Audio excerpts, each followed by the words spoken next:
Embora grande parte da política externa da Rússia tenha sido direcionada ao Oriente Médio, à África e desde fevereiro de 2022 à conquista da Ucrânia, Moscou recentemente demonstrou que continua tendo uma presença importante na região do Indo-Pacífico.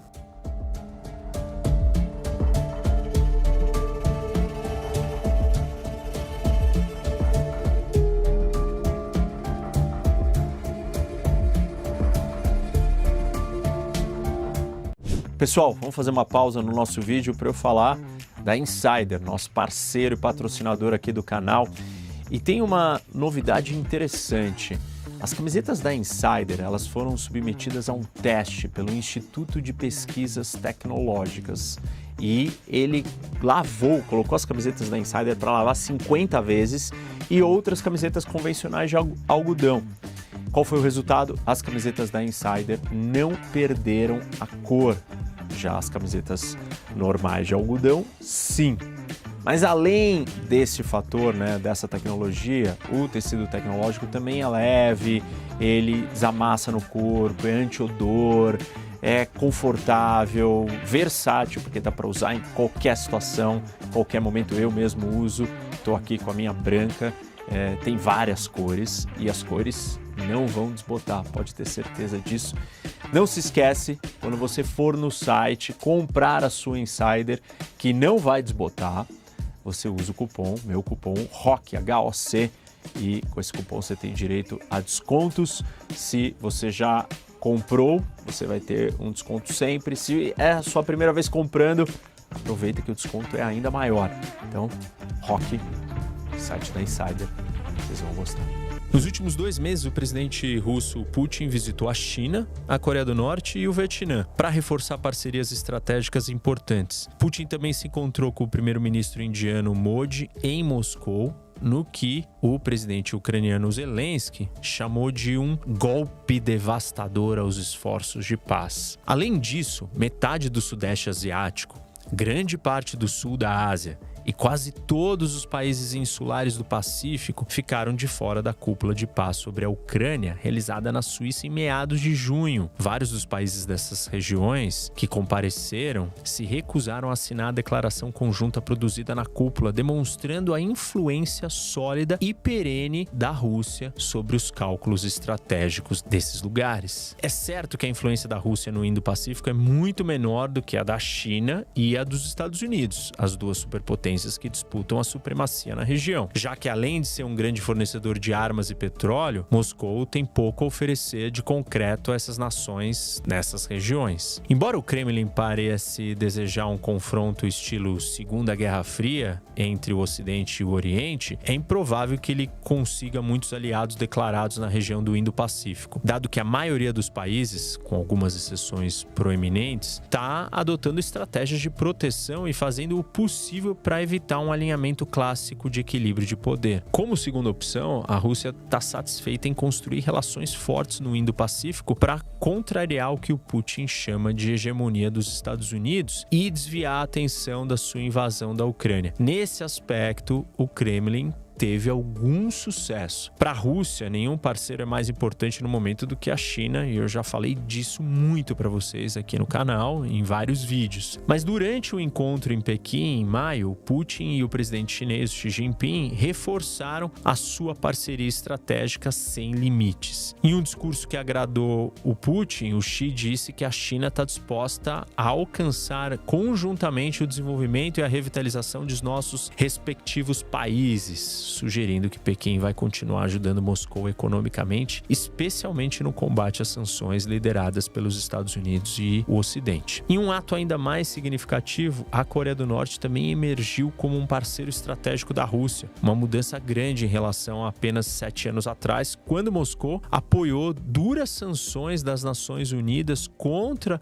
o regime norte-coreano por conduzir seu 6º teste nuclear. Em junho desse ano, pela primeira vez desde o ano 2000, Putin visitou Pyongyang para se encontrar com o líder norte-coreano Kim Jong-un. Putin recebeu uma recepção de herói, com o Kim esperando ao pé da escada do avião para cumprimentá-lo enquanto ele desembarcava. Mais importante ainda, os dois líderes ressuscitaram um pacto de defesa de 1961 que compromete cada país a empregar todos os meios à sua disposição sem demora e fornecer assistência militar e outras no caso de invasão de qualquer um deles. Eu fiz aqui um vídeo detalhado sobre essa nova aliança que se chama Rússia e Coreia do Norte se preparam para uma nova guerra. É um vídeo que eu explico mais aprofundado essa aliança dos dois, essa retomada deles. Assistam, vale a pena, o vídeo tá muito bom. Voltando, a renovação da aliança da era da Guerra Fria, ela indignou a Coreia do Sul e pode ter repercussões negativas para a Rússia se Seul agora decidir apoiar a Ucrânia com armas em retaliação. Na cúpula anterior em Vladivostok,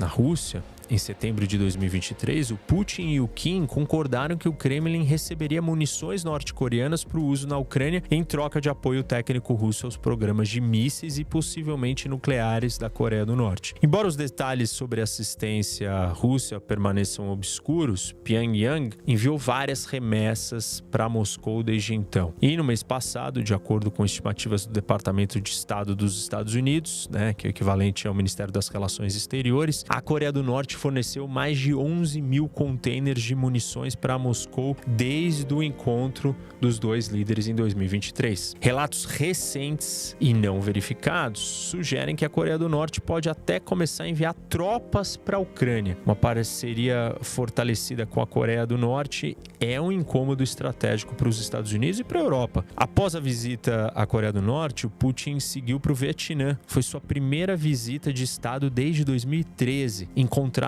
com a recepção suntuosa que ele recebeu na Coreia do Norte, a cerimônia em Hanoi, capital do Vietnã, foi muito mais discreta, sugerindo que o Vietnã estava agindo com mais cautela, especialmente no contexto dos seus crescentes laços com o Ocidente. Embora a parceria do Vietnã com a Rússia, particularmente na área de segurança, permanece sendo um fator delicado para Washington, os laços dos Estados Unidos com o Vietnã não parecem ter sofrido essa aproximação do Vietnã com a Rússia. Isso faz sentido estratégico do ponto de vista do Vietnã. A preocupação número 1 do Vietnã no passado, presente e futuro é a China. E qualquer ajuda que os vietnamitas possam obter vai ser bem-vinda. Então, portanto, tem pouca chance do Vietnã se alinhar com Moscou e com a China, uma vez que os dois estão muito próximos. Por mais que o Putin queira trazer o Vietnã para perto, o Vietnã entende que estar com a Rússia é estar muito próximo da China e o maior receio, como acabei de citar, para o Vietnã é a China. E agora, um dos outros parceiros estratégicos da Rússia na Guerra Fria, a Índia, está novamente nas manchetes. O Modi viajou para a Rússia em 8 de julho para se encontrar com o Putin na primeira cúpula bilateral entre os dois líderes desde antes da invasão da Ucrânia pela Rússia. Vai ser interessante ver como que Nova Delhi lida com seus laços sensíveis, com Moscou, que continua a fornecer armas e outras assistências de segurança, potencialmente em violação à lei nos Estados Unidos, além do petróleo com grandes descontos para evadir as sanções lideradas pelos americanos. Em oposição a esses movimentos, a tradicional posição de não alinhamento da Índia na política externa deu lugar, nos últimos anos, ao fortalecimento de laços estratégicos com os Estados Unidos para ajudar a conter a China, especialmente após a invasão de terras controladas pela Índia ao longo da fronteira disputada em 2020. Na verdade, a Índia sempre teve uma política externa de não alinhamento, gente. Ou seja, ela não queria estar em nenhum dos lados, nenhum bloco, sempre ficava meio que em cima do muro. E essa aproximação recente com os Estados Unidos e a preocupação cada vez maior com a China é uma quebra com isso. Embora a Índia tenha expressado desconforto com a invasão da Ucrânia pela Rússia, a atual reunião entre os dois líderes abordou o assunto com cautela para promover avanços no comércio, segurança, agricultura, tecnologia e inovação. No entanto, o Modi disse para o Putin que a paz é de suma importância. Finalmente, a participação e não participação do Indo-Pacífico na cúpula de paz sobre a Ucrânia em junho mostraram a influência contínua da Rússia na região. Enquanto as nações amigas dos Estados Unidos, como Austrália, Japão, Nova Zelândia e Coreia do Sul, tiveram presentes, a China já não participou, pois ela apoia a Rússia na disputa. Entre os países do Sudeste Asiático, só a Indonésia, Filipinas, Singapura, Tailândia e Timor-Leste compareceram. E desses, apenas 2, Filipinas e Singapura, acabaram assinando a declaração conjunta que pede a paz alinhada com a fórmula de paz de Kiev em vez da proposta de Moscou. A Indonésia, que também tenta manter uma posição de política externa de não alinhamento, ela tentou mediar um acordo entre a Rússia e a Ucrânia e acabou enviando apenas funcionários de baixo escalão para manter a neutralidade, uma vez que a Rússia não estava presente. Então, para ela não incomodar ninguém e se manter como uma potencial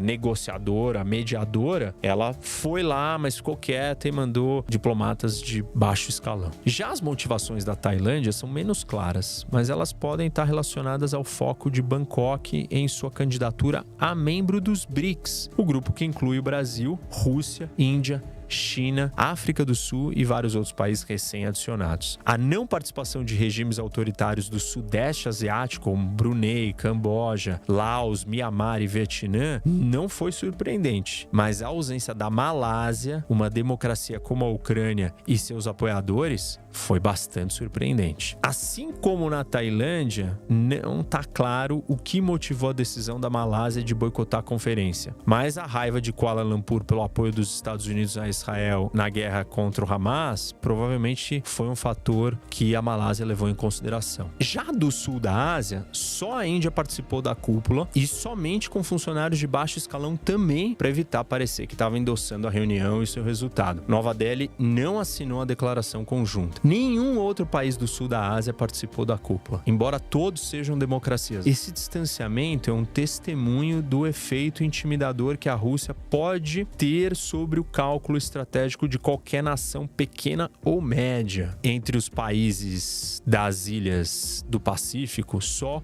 Fiji e Palau estavam presentes. Uma participação fraca para uma região que geralmente se vê como defensora global da democracia e da paz. Bom, na prática, as restrições logísticas em termos de distância necessária para viajar à Suíça e um número limitado de funcionários governamentais disponíveis para tais eventos provavelmente desempenharam um papel. Mas a realidade é que ter apenas 2 dos 16 países e territórios das ilhas do Pacífico presentes para uma conferência tão importante sugere que a influência de Moscou permanece muito sólida nessa parte do mundo também. Embora a influência da Rússia não esteja no nível da China ou dos Estados Unidos, é certamente suficiente para promover seus interesses anti-Ocidente e desestabilizar a ordem regional que já é precária. Nos últimos meses, o Kremlin demonstrou que ele pode continuar a usar o Indo-Pacífico como uma distração útil e um fator complicador para Washington e os seus parceiros, além de fortalecer a sua posição no conflito da Ucrânia, seja reforçando os laços com a China, Índia e Vietnã, expandindo parceria com a Coreia do Norte ou intimidando a maioria do Indo-Pacífico a não comentar sobre a Ucrânia. O que fica evidente aqui